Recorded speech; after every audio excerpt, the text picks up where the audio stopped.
In today's video, I am going to teach you how to manage tasks with To-Do in Outlook. By the end, you'll know how to turn emails into actionable tasks, focus on the right priorities, and keep your day organized without leaving Outlook. Start by opening Outlook.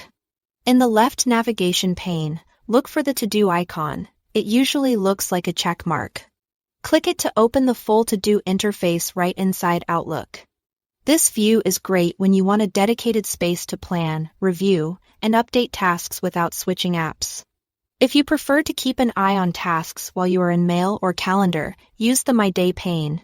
At the top right, select the My Day icon, which looks like a split calendar and checkmark. A side panel opens so you can see today's tasks alongside your schedule. This is perfect for quick planning in the morning and staying focused as your day unfolds. Turning emails into tasks is a powerful way to make sure nothing slips through the cracks. If an email needs follow-up, simply flag it. Flagged emails automatically appear in the Flagged Email Smart List in To-Do, keeping your inbox tidy while capturing the work. You can also drag an email onto the To-Do icon or directly into the My Day pane to create a task on the spot. The email subject becomes the task title, and you can refine the details later. To stay organized, use the built-in Smart Lists. My Day gives you a fresh list every morning so you can choose what to tackle now.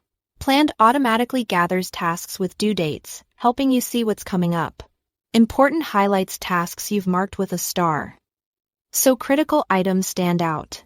Think of these lists as dynamic filters that help you manage attention, not just stored tasks. When you select a task, the Detail pane opens. Here you can break work into steps, set reminders, and add due dates. Steps are great for outlining a process, so you can check off progress as you go. Reminders help you act at the right time, and due dates keep everything on schedule. You can also attach files up to 25 megabytes, which is handy for reference documents or quick briefs. Finally, keep related lists together with task groups in the left pane. For example, create a work group and place your marketing and finance lists inside. Groups make it easier to separate areas of your life and focus faster. That's it. Thanks for watching.